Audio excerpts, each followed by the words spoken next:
This is the Guns Magazine podcast, episode number 67.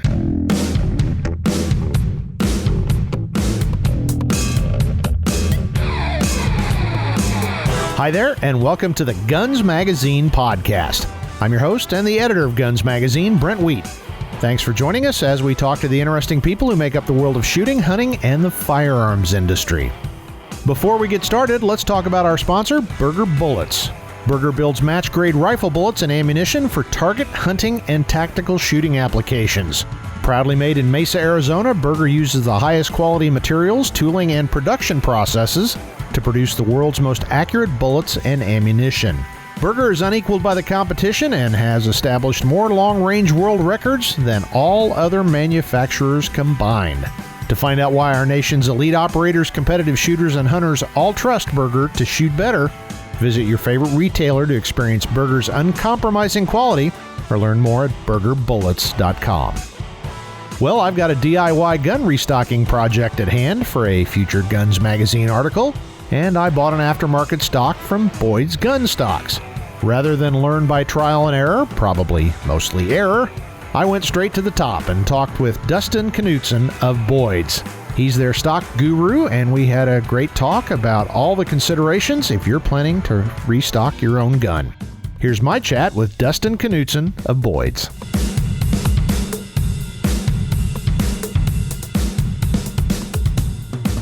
Well, good morning, Dustin. Hey, good morning, Brent. Well, before we started recording, I asked what the temperature was up there. So what'd you say it's going to be this weekend? This weekend, I think Sunday, we wake up to negative 31 and with wind chill negative 47. So if you have any Canadian listeners, they're going to go, it's nice out there. But us Americans, it's a little brisk.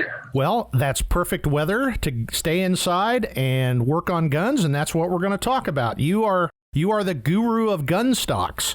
And that's how we connected with you, because I've got a great project I'm going to do with a Ruger American rifle. It started with a reader question to Guns Magazine, wanted to know about restocking, and I thought, rather than blindly stumble through the process myself for an upcoming article, we would just talk to you and get the skinny on putting a new stock on your gun. Yeah, right on. It's a relatively easy process, but there's a lot of people overthink it and overdo it. It's really just a simple process. So it's good that we're going to talk, because we can bang out videos here.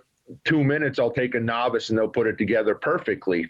Some are a little more in depth as you get to older military rifles, which may or may not be correct or made correct back in war times. But for the most part, it's a pretty simple process, and it completely changes a gun. You can take something boring and with just a simple stock and maybe an optic on the end of it too, completely changes it. You got a totally different feel rifle, and that's what we're all about. Is we want to go out there and have something that can show off. We like to show off our guns. Well, so simple enough, even a magazine editor can figure it out, huh? Well, we'll find out. Yeah, we will. Find out. Okay, when I was looking for a replacement stock, you guys are kind of the big dogs in the industry.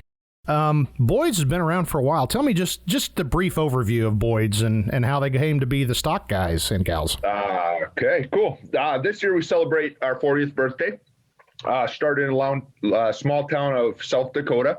The founder, his father was a gunsmith, got out of the war and just got into gunsmithing and had some health issues. So the founder had to go back and help him, and his dad would do all the gun work with him. And he goes, well, why don't we make stocks? And it just started by making a stock, just one. And then it just kind of kept snowballing. We were heavy into the OEM market for many years, made things like, when we were smaller, making Daisy Red Riders and some of those iconic things that people wouldn't even think about were probably ours. Then just as we grew, it just kind of evolved what it is. We make stocks for, 12 or 1,300 different types of guns now, and we have 20 some different shapes and 20 different colors, and it's just kind of this build your own gun stock thing, so everybody can get kind of what they're looking for. Not to criticize any manufacturers, because they have to make a product at a certain price point. And today we are living in the golden age where firearms technology is probably the best it's ever been across the board. But like in my case, I've got a Ruger American, and nothing against Ruger, but the stock could be changed out to get some more features and some benefits. So that leads into the question then, why do I even want to consider taking my stock gun and putting an aftermarket stock on it? Yeah, the Ruger American is a great example. I mean, most manufacturers have them, Savage, Winchester, almost everybody has this entry-level gun. These guns are made relatively well. I mean, I have a Ruger American. I took it out of that stock. I'll shoot 1,200 yards with it consistently. Yeah. It's consistently my backup gun if I go hunting because I know it's going to be good. But there's only really two places that a manufacturer can save money, the gun or the stock. And they're not going to trench on that. They can't shape out on the gun. So they kind of go a less expensive version on the stock, which they're not good. They can twist them. I got videos where I'm breaking them in half and they flop all over. So our stocks make these these inherently good rifles way, way better because now they're on a solid platform. So like that Ruger American, they have a bedding block system, which is actually pretty cool, pretty ingenious there, but it's still sitting in this flimsy plastic stock. So getting that in a solid wood or especially a laminate, which is inherently very, very rigid, is just night and day. I mean, you can take a good group and make it great with factory ammo, and it's a good project, and you can do it all for a few $100, easily under $1,000. You can get a 1,000-yard rifle for easily under $1,000. Yeah, that's what amazed me. And looking on you guys' website, I mean, you basically build the stock to your gun. And you've got everything from a straightforward hunting type stock all the way up to some really esoteric, length of pull and every factor you can pretty much adjust for. So before we get into that, though, let's talk about the choices. There's hardwood, there's synthetic, and there's laminate. I chose laminate because of my perception that it's better, especially if this is going to be a hunting rifle, if I've got to ship it to Alaska or Africa or wherever, hopefully that laminate would react better to dramatic changes in the environment. But talk about the different choices in the materials. Yeah, so we do hardwood. So everything we do is hardwood. The laminate is birch or maple, so hardwood. Then we do birch hardwoods, which are kind of 70s traditional, very pretty. And then we do a handful of different grades of walnut. The walnuts and maples are good. They're actually dried very well, so they don't have the problems that granddad's or dad's guns had in the 70s and 80s, where those stocks were, some of them were good, some of them were awful. Right. The industry was wild. You had, I call them cowboys. You just had every cowboy in the backyard making gun stocks. And they would cut down a tree and make a gun stock, and it doesn't work like that. Like our walnut, for the stock we're building today, we had to go 18 months in the future to get that tree on the ground. It takes that long to dry it very specifically to keep it stable. But the laminate is just inherently stable. You're taking different pieces of wood grain, laying them all up on purposely different, so it's just inherently strong. And so those are kind of our two main areas. That laminate is so rigid. We dry it to specific tech specs and a big long process. And once it's finished and sealed, as long as you don't scratch into the inside or cut it in the inside, it's going to stay there. I mean, I travel with mine all over the world and they don't move. So the choice, you guys don't do synthetic stocks, but those are very popular. Why would somebody choose a laminate versus a synthetic? And the other thing that I've noticed, a lot of people think on some factory guns is a synthetic stock, and in fact, it's a laminate wood stock. They've just got a pretty finish over it, a paint of some kind. Yeah. So laminate versus synthetic. There's some really, really, really good synthetic stocks out there. So we go carbon fiber or some fiberglass layups or some high quality I'll say plastic stocks, but they're very, very well made. But that's one end of the spectrum. The opposite end of the spectrum is melted pop bottles. So the tough part is you really got to know which one. There you can see on my Northern Pop soda for all of you and the rest of the world. So soda bottles, melted down. So it's tough to differentiate the two. So people often lump them together, and that's what gets them in trouble shooting sometimes, is that if you have a good one, it's awesome. Synthetic is great. If you have a not good one, wow, you're missing out. So the laminate really, it kind of evens the playing field. I'll put our stuff right on par with the best carbon fiber, the best laid up fiberglass stuff out there, just from a shooting and structural standpoint. Then it comes down to just the style. Some people like the way carbon fiber looks. Some people like the way the laminate looks. That laminate, we got 20 different colors: red, blue, green, pink, orange, black, brown, green, just everything. So you can really bring in a style that's different, where a lot of the synthetics today, you get, what color paint do you want on it? You want orange paint or red paint? And yeah. Kind of, it's cool in very specific things, but you don't get much custom ability. You just kind of get what you get. Yeah. Circle back to the whole walnut thing, because I've seen at a manufacturer, a custom manufacturer, walnut blanks they said were like $15,000, and they looked nice. But talk about the different grades of walnut and kind of walk through that, because that's one of those things I think most people, they don't really understand, and they kind of just got to take your word for it that this is really nice walnut until they see it finished, and then you can tell visually. But how do you even choose between the grades? Because it's a grade 5, a nice or a bad grade 5 better than a really good grade 4 or whatever? Yep. So walnut, there's just unusable walnut. There's some parts of the tree that are just not good. They're just not pretty. It's called sapwood. It's where when the tree was alive, it was still alive. Yeah. As you get to the inside of the tree, it almost starts to die and harden, and that's the part we really want. That's where you get your good grain and your good things. So we use what we call the standard grade.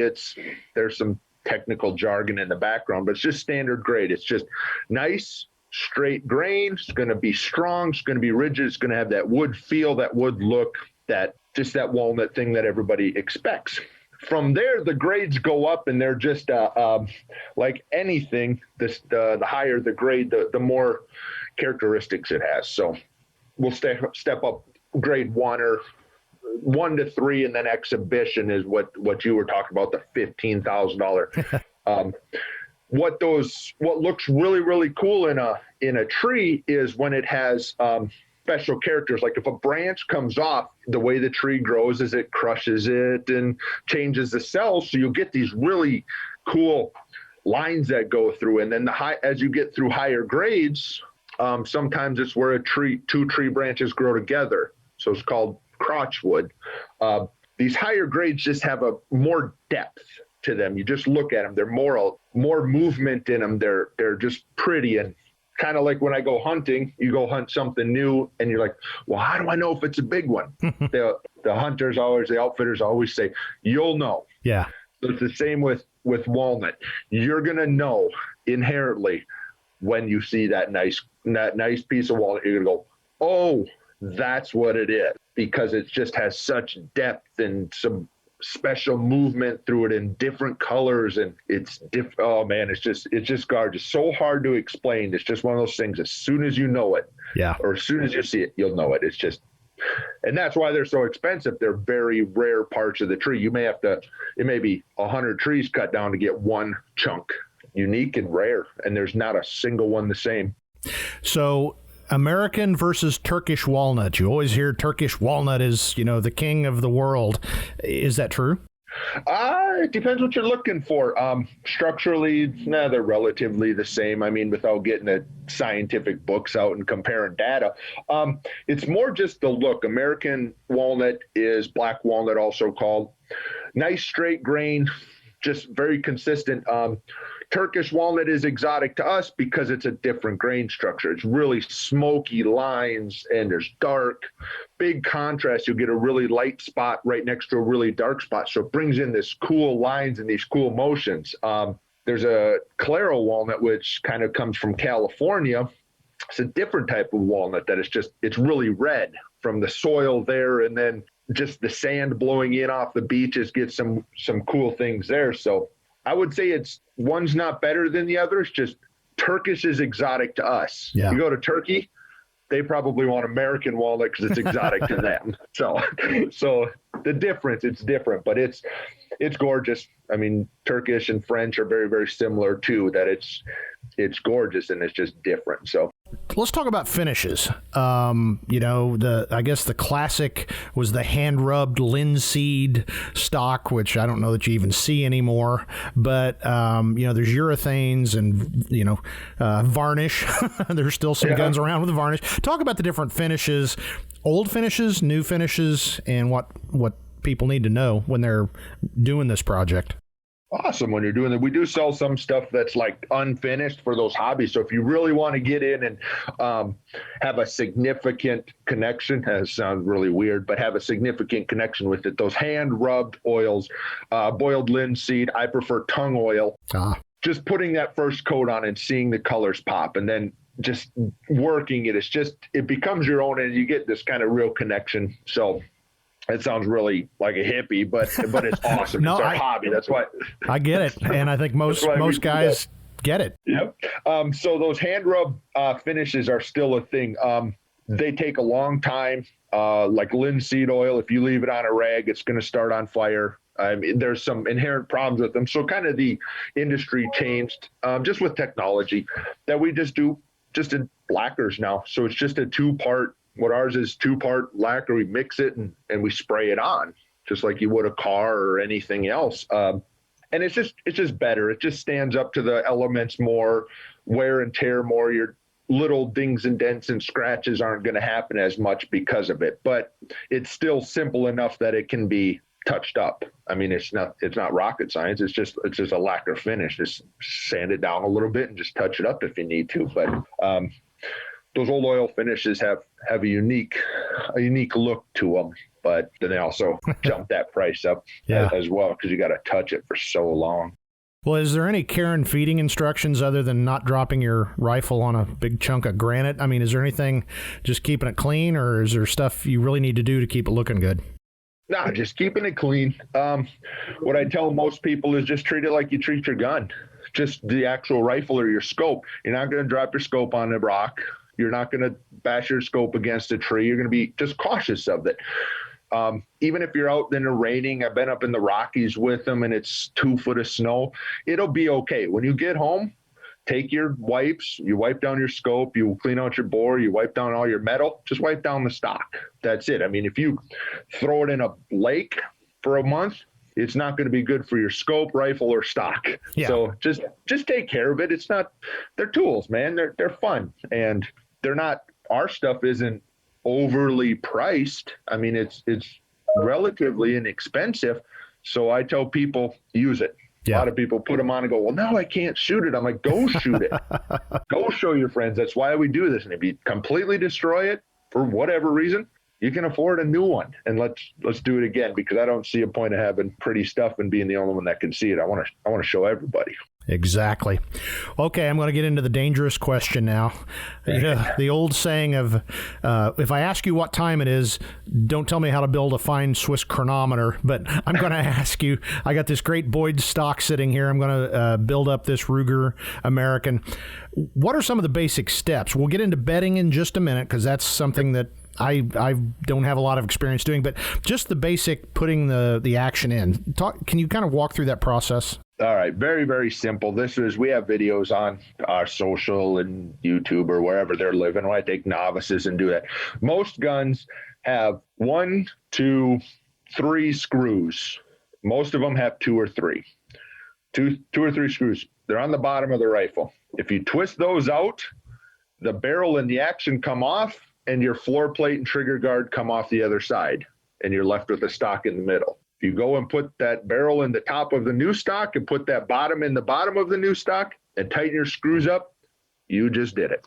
I mean, it's really not any more difficult than that. Just like with any hobby, you can take it to finer levels and get little more accuracy and more in your hobby. But if you look at it like a car, I got to change wheels, take off 5 bolts, put a new wheel and put 5 bolts, you're done. But if you really want to get in and understand more, you can do a bunch of little changes to make it your own. But at the base of it, it's taking the screws out, putting them back in. So I occasionally see, advertised 90% or semi-unleaded. What does that mean? back in the day, most gun stocks were made on duplicators. So what they did was they would find a stock at a yard sale, a flea market, one they took off a gun, and they would put it in a machine and they would drag a cutter, an end mill, a drill, whatever it is, and they would drag it across and just duplicate what was made. It's a Leonardo da Vinci design from whatever, 1600 pantograph. So they would do that. But what they could never do is make it fit accurately. A, because they didn't have the gun. B, the stock was in some sort of state of disrepair, the pattern it was. So what they would do, and we did it as well, get it close. And then the semi-inlet or 90% meant you had to go in and you had to do the final fitting just to make sure. You had to take a chisel or a drill and put that hole exactly where it needs to be, or put the lug. The square lugs are hard to make with a round tool, so you would have to just fit that. But CNCs, modern CNCs, they take away almost all of that. So our stuff, we say it's all drop-in ready. There are some caveats, like I said, old military rifles, Mausers, Springfields, Swiss, all of that stuff, just because they were made during wartime. Yeah. By hundreds and hundreds of different companies. So they were never always made the same. So there's going to be a little bit of tweaking in with them. But like a Ruger American, that's a modern rifle. They're making it very consistently. We know what that's like. So it's just pop those screws out, put it in, tighten it up, and away you go. Now, I've not fitted my action into the stock I got sitting right next to me, but one question, as a precision shooter, I know free-floating barrels is really critical. Is that so critical, you think, on a hunting rifle? Absolutely. Absolutely. We free float all of our stuff, anything that can be. There's a few guns out there that they have barrel tension, but we'll ignore those for now. Yeah. But absolutely, those, when a bullet is shot, there is harmonics through that barrel. That barrel is moving. We've done some high-speed videos. I should see if they're out in the world still, but did some high-speed videos, and you can see these barrel move. That's why a lot of precision hunters like the heavier barrels, literally more metal. It doesn't move as much. Yeah. But these smaller barrels, they move. And if you're going to if your stock is touching anywhere, you're changing that harmonics, and now you can literally throw that bullet around. So we just make sure we have clearance around and free float them. Plenty of ways to check that, dollar bill or whatever, but ours are just, we cut them big enough for that because we want the stock to hold that action tight on the receiver and let that barrel do what it's going to do. Let that barrel be consistent. With consistent ammo, your barrels should act consistently. Perfect. Okay, now we're going to get into the voodoo portion of our show, or at least it is to me. I'll get the chicken bones out. Well, we're going to talk about bedding, and that's one of those things that you read some people, it's like you can only do it on a full moon at, a certain date and all this kind of stuff. And other guys say just put it in there and, it's not rocket surgery, as they say. So walk through from an expert, how do you do bedding? All right. Yeah, bedding is a great way when you're sitting around with your buddies to have less buddies. Oh man, and argue. Yeah, geez, I think we just love to do that. But even here, the guys, everybody has their own way, so it's just kind of what works best for you. And so you Ford or Chevy or whatever. I think it just gives us something to argue about and to do this. But bedding, I believe holding the action solid is number one. So our stocks are made well. They're wood, so they actually do have inherently a little bit of crush in them. So you're just collapsing those microscopic cells. So when you tighten those screws up, like we said earlier, it's actually crushing into that wood very, very, very minutely, which gives you a lot of contact, better than even like an aluminum bedding where you're just touching on a single point, but that single point is really hard. So there is some good qualities and negative qualities to that. But the bedding, I believe, holding the action. I do, wherever there's a screw, I bed. What that's doing is I'm making a little saddle in that action right where it's pulling down. So generally it's at the rear tang, maybe somewhere in the middle, and then in the front of the receiver, right behind the lug. And I do the lug just because I want to stop that action from moving forward and backwards and left and right. So by doing the lug, I'm holding that that lug perfectly in those 4 directions, as well as generally actions are round. There's some square ones, but you're holding them in that saddle. So now they're not moving. Sometimes I do a little bit of the barrel. Sometimes people like full length, some to do part of the chamber. I would say if you're going to bed, do the action. From there, now we can have a couple beers and argue about the rest of it. But I think everybody's in agreement. You got to do the lug and then those other 2 parts. Everywhere else is the witchcraft, if you would. Yeah. Well, when I've done bedding in the past, my worry is I've screwed it up somehow and I'm not getting, quote unquote, the utmost accuracy from that particular action. So is there any major mistakes I could have or will make that are going to screw that up? Or is it just going to be so apparent if you did something wrong that you're going to see it right away? Number 1, use release agent. If you don't use release agent, you will know about 12 to 24 hours later you screwed up because you cannot move your screws and you cannot get your gun out. So release agent is cheap. It's inexpensive in the grand scheme of things. You got to start getting that out. But bedding, keep it. The biggest thing is just the safety stuff. Keep it away from triggers. Keep it away from moving parts. That's all you want to do is wherever there's clearance, even if you look in our stocks, we have little pockets where the trigger moves, where the safety moves. It's just all clearance. So the moving parts got to keep moving. The parts that you don't want to move, make sure they don't move. It's not rocket science. Even if you want to take it in steps and you're nervous, work up to it. You can bed a little bit. And if you take it apart and go, well, that's nothing, bed a little more. And if you go, well, how do I know if it's enough? Well, you just want as much contact to that receiver as you can. So if you got a little pea size and it's not enough, you go, I could probably do some more. Cool, put some more. If you do too much, it's going to ooze out and you go, oh, shit, too much. All right, wipe it off quick. But it's not rocket science. Just when you get done, safety check your rifle, check the safety, check the bolt release, make sure you have nothing in your action. Sometimes stuff oozes up in there, but a little bit of diligence and a little bit of focus on it. It's not difficult. People just get overwhelmed because you go to YouTube or you go to the forums and boom, here's 200,000 posts about how to accurately. It's just paralysis by analysis. Go and do it. Have fun. You'll be all right. I may be guilty of that too. I think I know what I'm doing. Then I research it a little bit more and like, this guy said, and unfortunately we all know it. That may be a 14-year-old kid sitting in mom's basement that's played Call of Duty. Yep, exactly. Worst case scenario, if you do it wrong, as long as you use release agent, put it on your screws, put it everywhere. Just redo it. It's part of the fun. Good point. Well, one thing that's really critical in shooting long guns is stock fit. Now, you guys sell adjustable stocks, but like the stock I've got, since it's a hunting stock, I don't want any extra stuff that can go wrong as I'm, out of breath and clambering through the swamp or whatever. Talk about fitting like the stock I've got. Any tips on things I should be doing to make sure it just fits me as good as I can get it?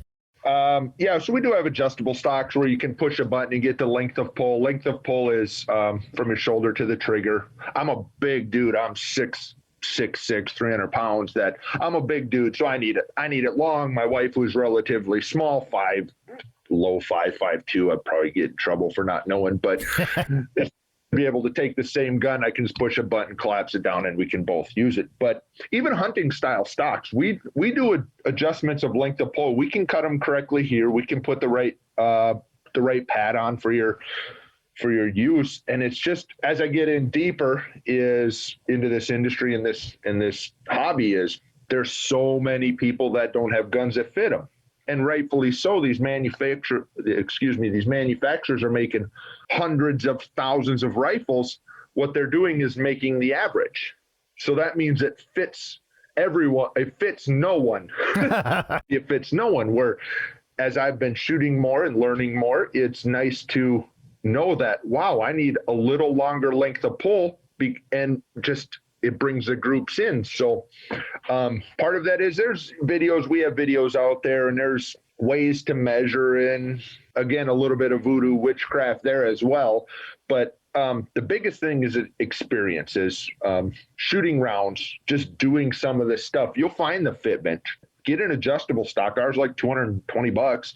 Get it, push it in. If it's really short, do you shoot better? Do you shoot worse? Stretch it out. Do you shoot better or shoot worse? It's just testing and trying, and that experience tells you kind of what you need. I mean, I can look at a person when they're here, and I can kind of guess at what I think they need, but they're the ones that got to squeeze that trigger. They're the ones that got to have that sight picture. So it just get out and try that. But comb height's very important. You don't want to move your head around trying to find your scope. If you have to pick your head up, move it left, move it right, back, forward, or like I have, if you get whacked in these and start bleeding, your fit is wrong. Yeah. You didn't do anything wrong. It's the fit is wrong.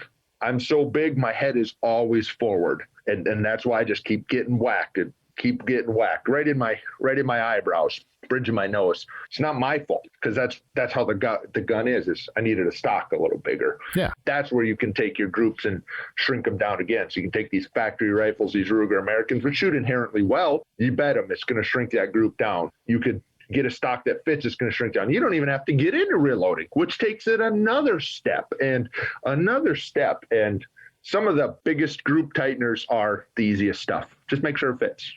And if you don't know, Google it. Otherwise, you can ask us. I mean, it's cool. We have customer service reps that can help that, but it's just what's comfortable. If you can't pick up that gun and it fits you and it feels like it should be there, we got to start tweaking some stuff, have some fun, figure out what it is. It's cool. Gives you a reason to go out and shoot too. Exactly. Well, this isn't an ad for Boyd's, but I got to say, when I was looking at getting a stock, your website is unbelievably comprehensive. It literally walks you step by step. Kind of talk through that process, because really, if you don't get the right stock for your gun, it's your fault. I mean, speaking as me, the loose nut behind the computer, and I had several back and forth conversations with customer service, making sure I got the right thing. So talk about that process of how folks go around and order these stocks. Yeah. If you need, with that, our customer service is there. That's what they're there to do. They're there to help. A lot of people have that. It can seem like an overwhelming process because our website is so robust. I mean, you click on there, if you click Ruger American, you're instantly hit with 15 different shapes, 20 different colors, 30 different laserings, and you're hit with all these inputs, and you go, wow, what the heck? I don't want to screw this up. Yeah. So if you ever feel like that, hit our customer service up. They go to the website. They have a chat box. They'll chat with you or whatever, or call them. That's what they do all day. But the website, you just walk through it. It just asks very simple questions. Sometimes you really have to think, because we need to know what your gun is. There's a lot of variations. You can't just say like, I have a 270 gun. Well, that could be 100 different things to us. So these questions that we ask, like, who's your make, who's your model, what size action is it? We may have you pull some measurements. Can be done with a tape measure. You don't need to know how to do it. It's just, is it a 4 or 5? It's a 4. Okay, order the one with a 4. But once you get in, you can just start clicking around and you can see what you're going to build. You pick your colors. You can pick some of the engravings if you want different pads and accent pieces. Another big thing I tell people is, if you get overwhelmed, just go check out the social media. Go check out the Facebook. Look around. Just go, oh, I like that one. I don't like that one. Kind of like buying a car. You're going to go look online or go drive around the car lot. Same thing. Just look and go, man, I really like that blue. Look at that blue, or that green is awesome, or I really don't like the orange. Whatever, you'll find it. Then it helps make those decisions easier and easier. But our customer service is always there to walk through it. There's a lot of choices, but that's our goal, is to get something for everybody. That we want to make sure you get something you can pass down to your kids or nieces and nephews. You could, if you want to, flip it for money, which a lot of people do. Buy an inexpensive gun, put on one of our stocks and flip it and make a few $100 and start the process over. We just want to make sure you can get what you want or need.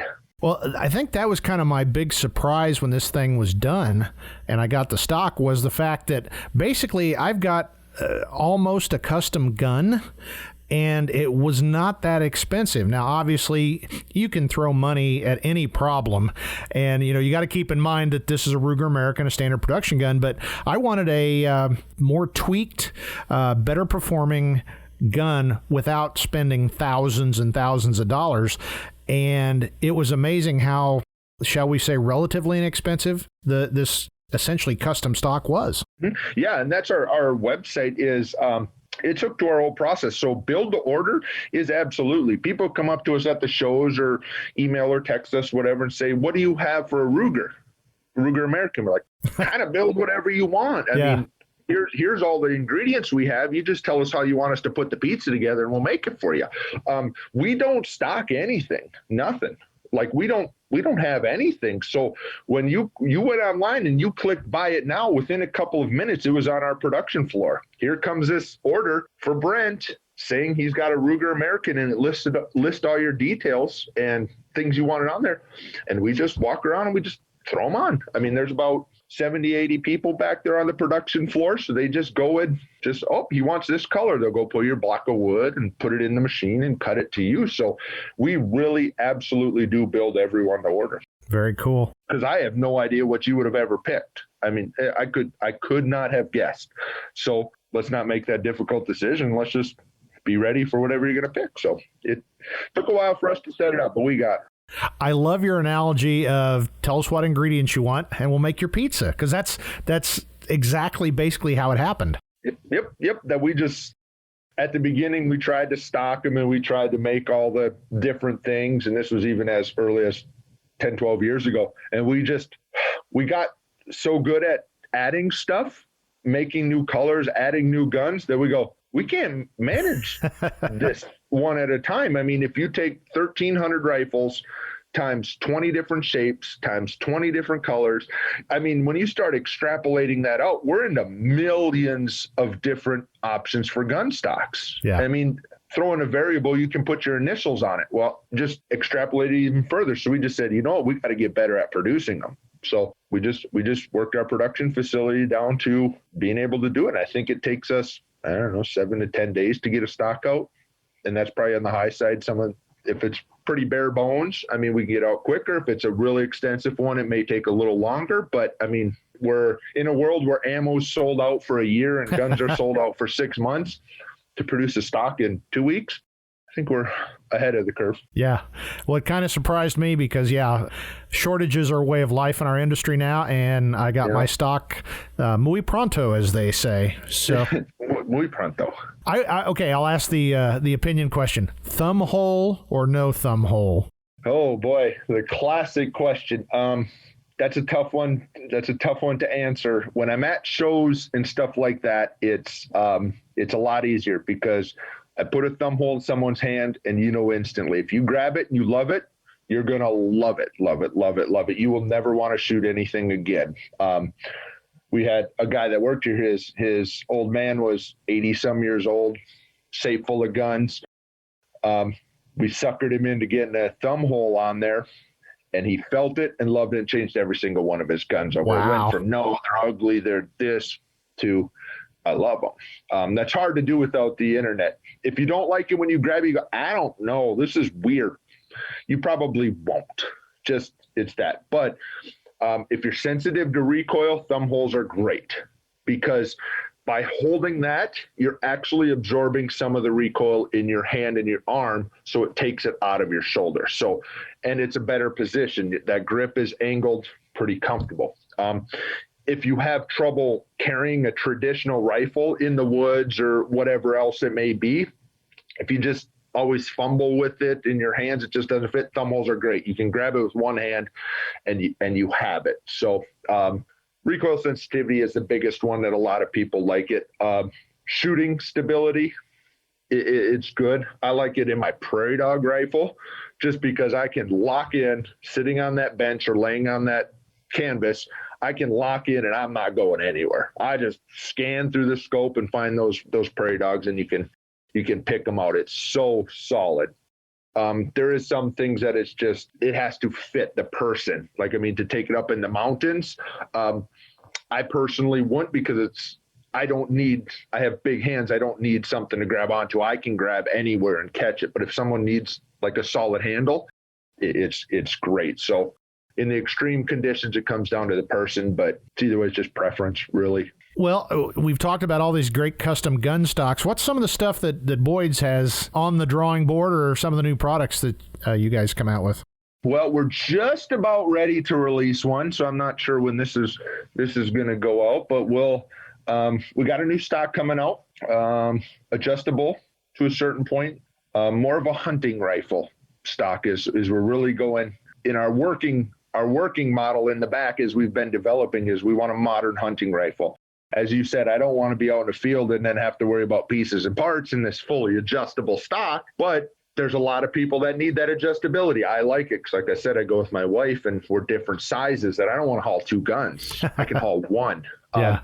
So it's kind of we've called it the modern sporting or modern hunting rifle as our working name. We're getting our actual name out. We should have that in the next couple months, but it's kind of that intermediate hunting rifle. Just I've gotten out in the field some more in there, but other than that, the industry is just busy. I mean, everybody's just busy. So we're kind of just keeping our head down and you know what, let's just make sure we don't fill up a backlog. Let's just get everybody their stocks, because as guns get harder to get and ammo is almost impossible to get these days, we want to be there for the hobbyists in the industry to say, hey, yeah, you can't go shoot 1,000 rounds today. Probably you can't go get ammo. What you can do is restock that gun. You can still do your hobby. You can still have fun. You can take a 10 minutes if you want, or you could take a day if you really want to bet it and get in the nuances, and you can still work on your hobby and you can still do something cool. So that day you get lucky and you can find a couple boxes of ammo, you can be ready to go, and you can still be involved and not have to be reliant on the ammo or the gun incoming. Because go grab something out of the back of the safe, go grab that gun. It's just there. I mean, we all have it. I got some too. I'm just like, I don't want to sell it, but I don't use it. So that's the one I should do. So. Yeah, I'm sitting here. It's twirling through my mind what my next project is going to be, because we've all got those guns that they're nice guns. You just don't shoot them. So, and we're all stuck at home currently. So let's do something with it. We've talked about that great comprehensive website. How can people find that and all your other social and video and all that cool stuff? BoydsGunstocks.com, Google Boyds Gunstocks, you'll find us. Facebook, Boyds Gunstocks, Instagram, Boyds Gunstocks. There's a lot of cool stuff out there. There are YouTube videos. If you check them out, we're really trying to create, with our Instagram and our Facebooks, we're not selling stuff. We don't want to go, hey, today you can get, we don't do that. What we want to do is have a community where people can show off their stuff. We all love to build our stuff. We all love to play with our stuff. Let's show it off. Here you can show to the world. And we have 160,000 people on Facebook and whatever we have on Instagram, but it's a place for us to just see stuff and do that. We want to make that community where people can ask questions and do kind of like you and I are doing, Brent, just BS for an hour and just go, hey, what's this? Not being hit with ads and sales and all that stuff that you get bombarded with in your junk folder. Yeah. That's right. We don't want junk folder. We want good. So if you can come there and check us out, we appreciate it. We're just about 100 people in our plant, but we're still family owned out in the middle of South Dakota in a cornfield. This is all made in America. These families that build these, everybody appreciates any love you can get us, like, shares, follows. I mean, we really do appreciate everybody that does that. Well, this fall, if we're all allowed to travel, maybe I have to come up and have a plant tour, and there's some of those cackle birds in the out in the countryside. If you can make it towards the end of October, we got plenty of those. We are in the heart of pheasant country, so I mean we get to take it for granted. I go home after work and you can walk down the driveway and they're all over the place. So if you get out here, we'll definitely show you the place and then do some product testing, if you will. Yes, it's field research. So. Yeah, field research. I like that one. Well, Dustin, thanks for walking me through this project I've got, and hopefully folks got some ideas for their next project. And make sure you try and stay warm this weekend. So thanks for talking to us. All right, thanks, brother. Appreciate you.